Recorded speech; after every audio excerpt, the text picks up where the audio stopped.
Alors, Be'at Hashem, on reprend notre limoud de Chok HaEmuna. Donc, on est le deuxième jour. Donc, on reprend directement sur le jardin de la Emouna, le jardin de la foi, Began HaEmuna. Donc, il nous dit Vatif Gedenu la Bekarim. Ça veut dire chaque matin nous apporte son, son lot de questions. Donc, on a vu hier toutes les questions qu'un homme peut se poser dans sa vie. Et on va voir encore la fin de la liste de questions que le Rav il a énumérées. Et Be'at Hashem, demain, on verra la réponse. Gam ala ofan shemitnalim chaya yom yom yeshnam shelot. Le Rav dit même dans la vie de tous les jours quotidienne, chacun il a des questions qui peuvent lui venir dans la journée, pas forcément des questions existentielles sur la vie en général, mais des questions qui peuvent arriver tous les jours dans ton train-train quotidien. Pourquoi hier j'ai eu un jour extraordinaire, ve'akol istaderli, tout s'est bien passé pour moi, exactement comme j'avais organisé. Ve'ayom, et aujourd'hui, blishum siban yeret lain, sans que j'ai aucune raison compréhensible, je vois qu'il n'y a rien qui va comme je veux, tout va à l'envers. Et je sens que dans ma vie, dans ma journée aujourd'hui, j'ai que des souffrances et des problèmes. Dans ta journée, tu peux dire, mais je ne comprends pas, pourquoi la semaine dernière, la parnassa, c'était tranquille, tout se passait bien, tout me parvenait facilement. Et tout d'un coup, je ne sais pas ce qui s'est passé, mais je vois que le Tinor, le conduit de la parnassa, j'ai l'impression que cette semaine, il s'est fermé. Qu'est-ce que je dois faire? Pourquoi je me retrouve dans une situation où je dois faire des grands efforts maintenant pour avoir juste un morceau de pain? Qu'est-ce qui s'est passé? Lama etmol raviti rov nachat ma'iladim. Pourquoi hier, j'ai eu tellement de plaisir et de satisfaction de mes enfants? Ils ressemblaient à quoi? Ils ressemblaient à des malachim. Ils ressemblaient plutôt à des petits anges. Et ils m'écoutaient, ils étaient attentifs, ils étaient agréables, disciplinés. Et soudainement, on dirait que le Satan, il est rentré en Dieu. Il est rentré en Dieu. Il est rentré en eux. Et ils font tout, on dirait, juste pour m'énerver et me sortir de ma tranquillité d'esprit. Bekitsour, chez Elod Blissov, on a des questions sans fin qu'un homme peut se poser et on verra demain quelle est la réponse à toutes les questions existentielles et du quotidien que l'on traverse chaque jour. Donc on passe à la suite maintenant du jardin des louanges, Shaharav Betoda. On a vu donc hier, on a dit que la raison principale de tous les exils et de l'exil jusqu'à aujourd'hui, c'était les pleurs en vain et le fait de se lamenter. Et on avait vu le premier exemple, et là maintenant on va voir le deuxième exemple dans la Torah, parce qu'on a vu que c'est de la Torah qu'on doit apprendre, de la première sortie d'Égypte, on doit apprendre comment c'est marqué dans la Torah, la raison essentielle de notre exil dans lequel on est aujourd'hui pour la réparer et sortir, et on voit dans les exemples de la Torah que c'est les pleurs, la pleurnicherie. Donc deuxième exemple. Donc, une fois que la sortie d'Égypte elle a commencé, qu'il y a déjà eu un an de miracles extraordinaires avec les 10 plaies en Égypte, lorsqu'Israël sont sortis d'Égypte avec une main puissante étendue par Akadosh Baruch Hu, et ils ont vu que Pharaon il était commencé à les poursuivre derrière eux, et on voit qu'encore une fois, ils ont commencé à quoi? À se plaindre, comme c'est marqué dans le Sefer Shemot, chapitre 14. Ils ont dit comme ça, est-ce qu'il n'y a pas assez, ça c'est les Bnei Israël qui ont parlé dans la Torah, c'est marqué comme ça dans la Torah, est-ce qu'il n'y avait pas assez de cercueils en Égypte pour que tu nous prennes, toi, Moshe, mourir dans le désert? Qu'est-ce que tu as fait de nous sortir d'Égypte, Moshe Rabbeinu? N'est-ce pas qu'on t'avait déjà dit en Égypte, laisse-nous travailler en Égypte pour les Égyptiens, c'est parce que c'est mieux pour nous de travailler là-bas plutôt que de mourir dans le désert. Oh, et qu'est-ce qu'on voit ici? On voit qu'ils ont commencé encore à se plaindre. Et on peut comprendre que la situation était quand même terrifiante de se retrouver sorti d'Égypte, on se retrouvait devant la mer Rouge, que devant il y a la mer, que la mer elle est fermée, que derrière les Égyptiens. Tu peux pas dire, bien que tu as peur, mais tu sais aussi que tout est organisé par Akadosh Baruch Hu. Tu sais bien que Kadosh Baruch Hu, il est conscient, chez Adet, à Koshiva Pachan, il est conscient de ta peur, il est conscient de ta difficulté. Et comme ça, il a voulu Kadosh Baruch Hu, que l'homme Israël se retrouve dans cette épreuve-là, précisément. Qui kol haevdel ben ha'amida ben nisayon vakishalon bo hayatalui arverak ben ikudash akaratatov.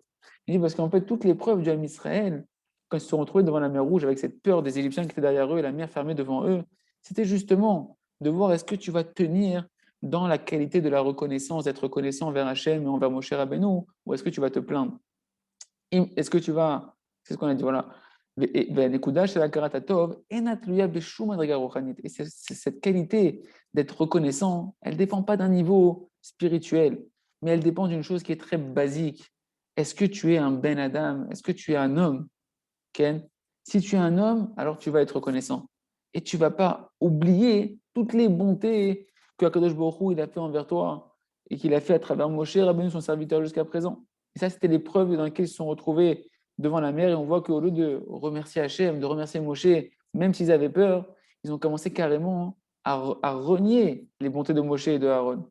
Qu'il a Adam Asson Lishkoach Leolam Shum Tova Shasolo. Un homme, c'est interdit pour lui d'oublier, à aucun moment il a le droit d'oublier les bontés qu'on lui a fait. C'est pourquoi le Ham Israël, il aurait dû se rappeler combien de miracles Hachem il leur a fait jusqu'à. Ok, t'es devant la mer, elle est fermée. Ok, t'es angoissé. Mais tu te rappelles-toi, quand même, il vient de se passer 1 an de miracles extraordinaires où Hachem, il t'a pas lâché une seconde. Il a fait pour toi des miracles extraordinaires. Avec les 10 plaies. Et quand même, Moshe Tahar, Veyaga, Veshtadel, Bishvil, Bishvil, Agéoula, et combien Moshe lui-même, il s'est efforcé pour obtenir cette délivrance qu'on est sorti d'Égypte. Moshe, et même Moshe, il était dans le même danger qu'eux. Donc, c'est pas comme si que Moshe il s'est mis de côté, il était avec eux dans le danger. Et comme ça, ils auraient dû dire à Moshe, Moshe Rabbeinu, Toda Rabba, merci beaucoup pour tout ce que tu as fait pour nous. Mais là, maintenant, la situation. Donc, ils auraient dû déjà commencer à garder leur reconnaissance envers Moshe. Pas se plaindre de dire Moshe, pourquoi tu nous as sortis? On t'a dit, laisse-nous en Égypte, tu nous as sortis pour mourir. Ah, au lieu de te plaindre et de cracher sur Moshe. Au contraire, commence déjà par le remercier. Dis merci, merci beaucoup, mon cher Rabbeinu, pour tout ce que tu as fait pour nous. Mais là, maintenant, le matzav, la situation, elle est très difficile. Elle est effrayante pour nous. Aide-nous, Moshe.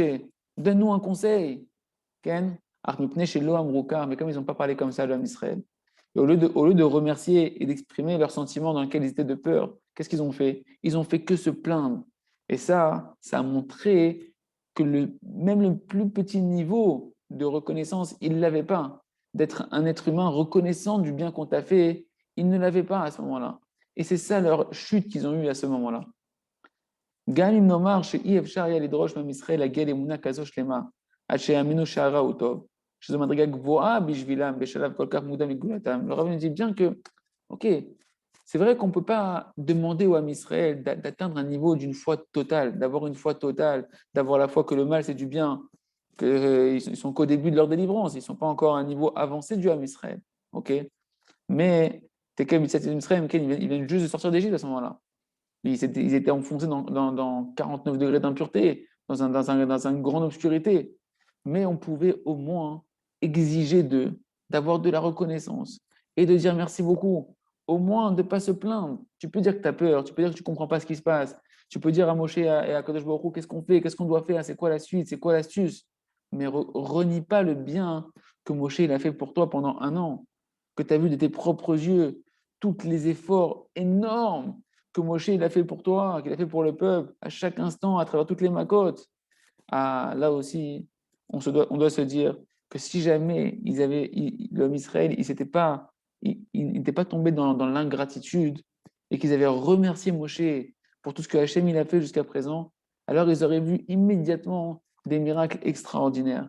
Et on voit encore une fois ici que la racine de tout l'exil qui a continué après avec les 40 ans dans le désert dans lequel on est aujourd'hui, c'est que l'homme Israël, on apprend de la société d'Égypte que malgré la délivrance, ils étaient encore dans l'ingratitude. La Tachem continuera à approfondir demain. On passe donc maintenant au livre Bisdei Yahar, à travers champs et forêts sur l'île des doutes. Donc la question, elle se pose. Donc ça c'est bien évidemment, c'est la suite d'hier. Pourquoi le maître de la prière est le seul qui pouvait réparer le monde? Donc on est dans le conte de Rabbi Nachman qui nous parle du maître de la prière. Qu'est-ce qu'il avait le maître de la prière de plus que les autres sadikim? On a dit que le roi, il avait différents sujets, différents serviteurs qui étaient tous gdoshim, saints et purs. Mais pourquoi celui qu'on a choisi pour purifier le monde, ça a été le maître de la prière? Qu'est-ce qu'il avait de plus que les autres? La réponse, elle est simple. C'est que lui, toute sa préoccupation au maître de la prière, c'était la prière. Entre parenthèses, Rabbi Nachman, il a dit, tout mon sujet, c'est la prière. Et c'est pour ça que lui, il pouvait apprendre à tout le monde à manier l'art de la prière, comment prier pour obtenir des miracles et mériter, grâce à la prière, de se purifier, de sortir de toutes les erreurs de ce monde-là. Car il faut bien comprendre, qu'est-ce que c'est la délivrance? C'est quoi ta délivrance personnelle et la délivrance de l'humanité entière? La délivrance, c'est la prière. Le maître de la prière, il est parti purifier le monde entier pour les ramener de toutes leurs erreurs. Comment? En apprenant à chacun comment prier, en apprenant le secret de la prière à chacun. Et c'est comme ça que ça va se passer quand Mashiach, il va venir très prochainement, Bat Hashem. Le Mashiach, il va réparer le monde essentiellement par le fait qu'il va nous apprendre à prier. Le Mashiach, il va nous réapprendre à prier, il va nous apprendre c'est quoi la prière, il va nous apprendre c'est quoi la puissance qui se cache dans le lien qu'il y a avec Akadosh Baruch Hu quand tu lui parles simplement. Comme c'est marqué dans beaucoup d'endroits de maîtres, que le Ikar du Inyano chez le Mashiach, c'est quoi, ça va être quoi l'essentiel du sujet de ce que le Mashiach il va s'occuper? C'est d'amener le monde à la perfection de la Emouna, à perfectionner sa foi en Akadosh Baruch Hu, jusqu'à perfectionner la prière envers Hachem. Parce qu'une fois qu'on aura une foi totale, et qu'on aura foi dans notre prière, on aura foi dans la prière, alors on pourra demander à Akadosh Baruch Hu tout ce qu'on a besoin pour pouvoir se réparer et être comme Hachem veut. Et c'est exactement ce qu'a dit Rabbeinu Akadosh. Kishavu Mashiach, il a dit Rabbeinu. Alors, comme aujourd'hui, on met les tefilines tous les jours, Ken, eh bien, chacun il fera une heure d'Idbo des doutes. De la même manière que tu ne te poses pas la question pour être un bon juif, si c'est un homme, que tu vas mettre les tefilines, la première chose que les Chabad ils font faire aux gens, c'est mettre les tefilines, c'est le béaba. Et bien, nous dit Rabbeinu Akadosh, Rabbeinu Nachman Breslev, que la chose qui sera la plus évidente quand il y aura Mashiach, c'est que tout le monde fera son heure d'Idbo des doutes. Tout le monde, tu veux commencer à vivre ce que Mashiach il va instaurer quand il va arriver, commence à faire une heure d'Idbo des doutes. Comme c'est rapporté également au nom du Baal Shem Tov, son mérite nous protège, que le Mashiach il va réapprendre au monde à faire la Hamida avec aucune mauvaise pensée. Faire une Hamida propre, une Hamida où tu es vraiment connecté dans chaque lettre, dans chaque mot à Kadosh Baruch Hu, et que tu peux attirer toute l'abondance que tu as besoin dans tous les sujets de ta vie. Et le Baal Shem Tov, il a dit encore que dans le minyan du Mashiach, quand si tu auras la chance, de prier dans le minyan, c'est-à-dire dans le minyan, un minyan, c'est une assemblée de 10 personnes qu'on a besoin d'aide pour pouvoir dire les paroles de Gdusha de la prière. Alors si tu es dans la cour du Mashiach pour la prière, alors c'est marqué que celui qui aura une mauvaise pensée ou qui aura une pensée étrangère dans sa prière, on va le frapper. C'est une manière de parler, mais pour dire que le Mashiach, tout son sujet, ça va être la prière. Tout le lien qu'on va avoir avec le Mashiach, ça va être la prière. Et il y a encore beaucoup de paroles quand il y a ce sujet-là. Et tu vois aussi que tout le sujet de la prière, il est allusionné dans le nom du Mashiach. Parce que le mot Mashiach, c'est les mêmes lettres que Messiach. C'est quoi Messiach? Messiach et Mashiach, c'est les mêmes lettres, ça veut dire parler. Parler à Kadosh Baruch Hu, c'est ce que le Mashiach va nous apprendre. À parler à Hachem, c'est ça le maître de la prière. Il va nous réapprendre à parler à Kadosh Baruch Hu. Hachem, il peut tout. Donc quand tu as conscience qu'Hachem, c'est ton Père qui t'aime, qui peut tout et qui veut t'aider, à ce moment-là, en lui parlant, tu vas pouvoir attirer l'aide divine et pouvoir réparer tout ce que tu dois réparer dans ta vie. Et c'est marqué également, donc on a vu Rabbi Nachman de Breslev, on a vu les écrits du Baal Shem Tov, c'est marqué également dans la Kabbalah, du Harizal, que le monde est fait pour durer 6000 ans. Les deux premiers millénaires, les 2000 ans du début de la création du monde, ils ont été essentiellement concentrés pour être réparés à travers quoi? À travers le Derech Eretz et les Midot. En ayant une bonne manière de se comporter, en ayant des bons traits de caractère. C'est ce qu'on voit d'ailleurs avec toutes les générations qui sont passées jusqu'à Matan Torah, avec les Havot, Avraham, Yitzhak, Yaakov, on voit tout le récit de leurs bonnes Midot. C'est comme ça que le monde il devait être réparé pendant 2000 ans, par les bonnes Midot. Après, les 2 autres 1000 années qui ont suivi, comment le monde il devait être réparé, comment la réparation du monde s'est opérée? Par l'étude de la Torah. On a reçu le don de la Torah, il y a eu tout l'essor de l'étude de la Torah. Et le Harizal nous dit que les deux derniers millénaires, dans lesquels nous sommes, on est à la fin du dernier millénaire, comment on va réparer le monde? Par la prière. Donc on voit à Maj que la réparation de notre génération et du monde entier, elle dépend de quoi? Et donc individuellement de chacun d'entre nous, c'est la prière. Chazak pour la partie de à travers champs et forêts. On continue maintenant dans Began HaChochma, dans le conte du sage et du simple de Rabbi Nachman de Breslev. Donc il nous dit, voilà que le fameux Chacham, il est parti se tenir, il est parti travailler chez un propriétaire, d'accord? Il cherchait un travail et il est parti travailler chez un propriétaire. Et effectivement, quand on travaille chez un propriétaire, eh ben, l'habitude, c'est que ceux qui sont les employés, au début, ils doivent, pour avoir leur parnassa, pour avoir de l'argent, eh ben, ils doivent faire des travaux qui sont durs, qui sont durs, qui sont difficiles, pour gagner un petit peu de pépettes, un peu d'argent. Et c'est seulement après que lorsqu'ils vont monter de grade dans leur travail, qu'ils vont devenir des serviteurs, des employés plus élevés, que là, ils vont commencer à pouvoir avoir plus d'argent plus facilement. Et on voit que le propriétaire, justement, avec notre fameux Chacham, notre fameux sage, il lui donnait des travaux qui étaient très durs. Et il l'envoyait travailler chez des seigneurs, où là-bas, il devait porter des lourdes marchandises. Comme ça, quand on travaille avec des employés, un manutentionnaire, il devait, je sais pas, des ménageurs ou manutentionnaires, שצריכים לעקוף ידיהם תחת הציליהם, להניח הבגד על בלטת היד ורוחב הכתף ולכבד עליו מאוד עבודה כזו. Et Kitsour, il faisait des travaux très difficiles qui étaient très, très, très fatigants pour lui. Et des fois, il était obligé, les familles, il devait porter des étages, la marchandise, pour monter à un étage, deux étages, trois étages, quatre étages. Et c'était difficile pour lui.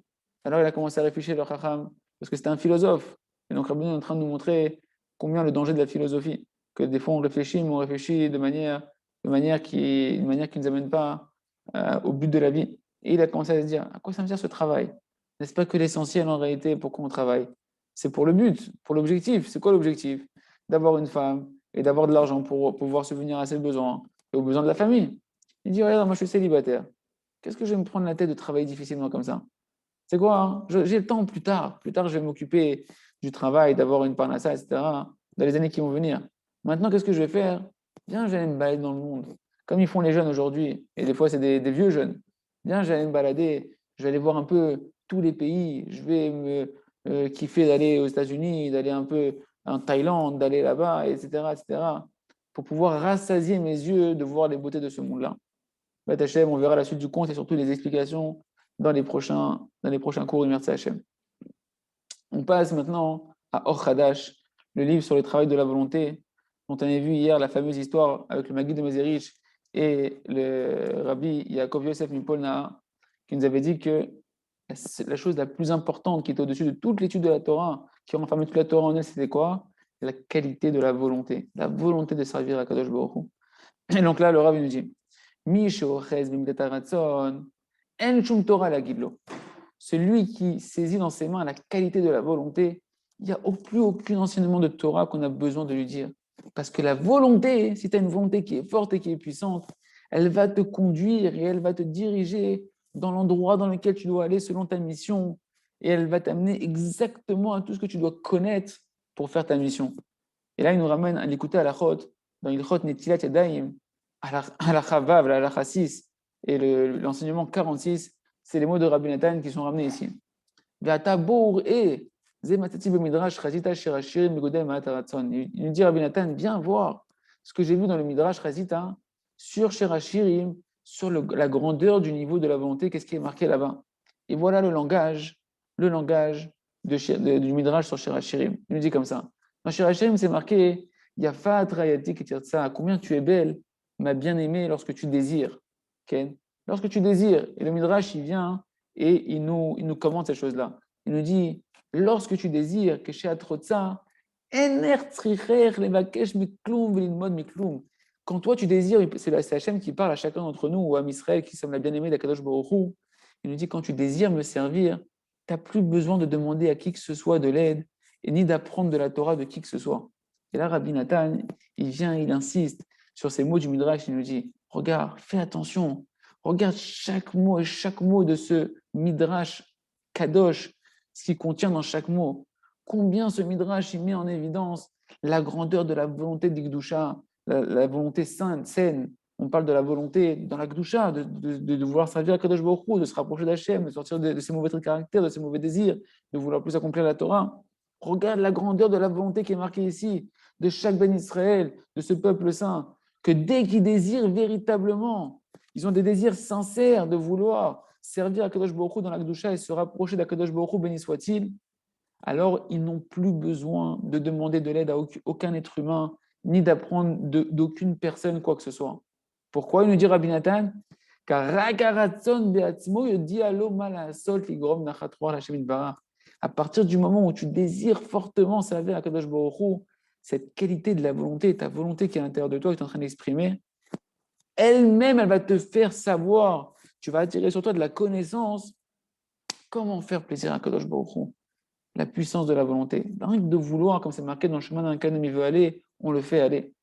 Et on voit ici donc cette histoire extraordinaire qu'on a vue hier avec le Rav, le Magid de Meserich, que son mari nous protège, un message très très profond, qui est le suivant. שהנקודה של הרצון היא כל כך חשובה וכל כך גבוהה, עד שכביכול מאפילה לתורות הגבוהות והעמוקות ביותר. La qualité de la volonté est tellement importante, tellement élevée, que si on peut dire ainsi, elle vient obscurcir tous les autres enseignements les plus élevés, les plus profonds qu'il peut y avoir dans la Torah. Parce que la Torah Akdosha, avec toute son infinité, toute son éternité qu'elle contient, toutes les notions extrêmement élevées et importantes et de grande valeur cachées qu'elle contient à l'intérieur d'elle dans sa profondeur, et qui nous ont transmis tous les sages de toutes les générations, toute la Torah entière, il nous a dit le Maguid de Meserich, elle est pliée, elle est compilée, elle est contenue dans la qualité de la volonté de servir à Kadosh Baruch Hu. Toute la Torah, elle se contient, tous les magnifiques enseignements que tu peux recevoir, ils se contiennent dans cette qualité qui est de vouloir servir Hachem, de vouloir donner du plaisir à Kadosh Baruch Hu.